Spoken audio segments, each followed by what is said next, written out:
Kung totoong rider ka, dapat alam mong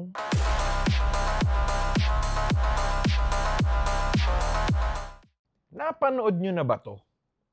The rider is protected, but it only takes 0.03 seconds for the sneaker to burst. Every rider may iba-ibang style. Pero kung ang style mo ay kamote style, pwede sigurong skip mo na yung video na to. This one is the Forma Swift X Fit. Urban, stylish, pero protective. Pwede pang motor, pwede rin pang forma. It's very casual, youthful ang design, it's great for daily use. It's still very protective, lalo na sa ankle at sa toes. Another good urban shoe, the Dainese Urb Active. Ortholite insoles, and also waterproof with the special technology of Gore-Tex.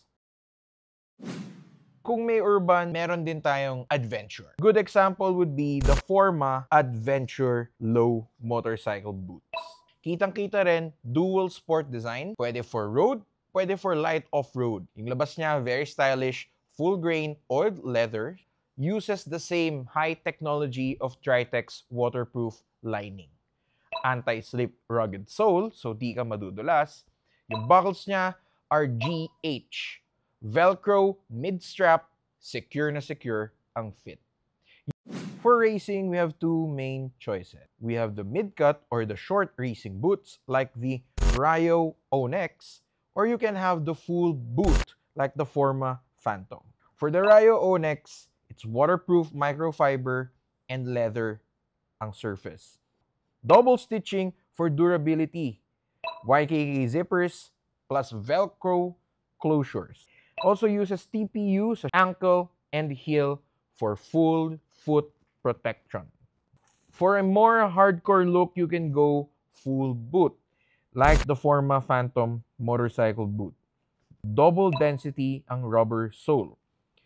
Meron siyang rear vertebra system which gives protection but allows controlled flex and torsion for the back of your foot.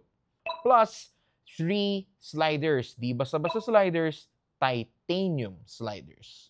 Uses special polyurethane gear shift protection para di basta-basta mabubutas or magagasgas. Need natin ng special footwear if we're going to go MX or on the trail.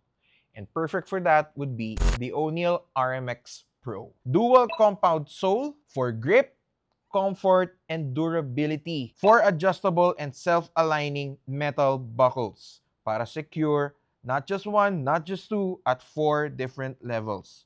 Lightweight nylon board para di masyadong mabigat. Textured surface, maporma, but also for shifting grip.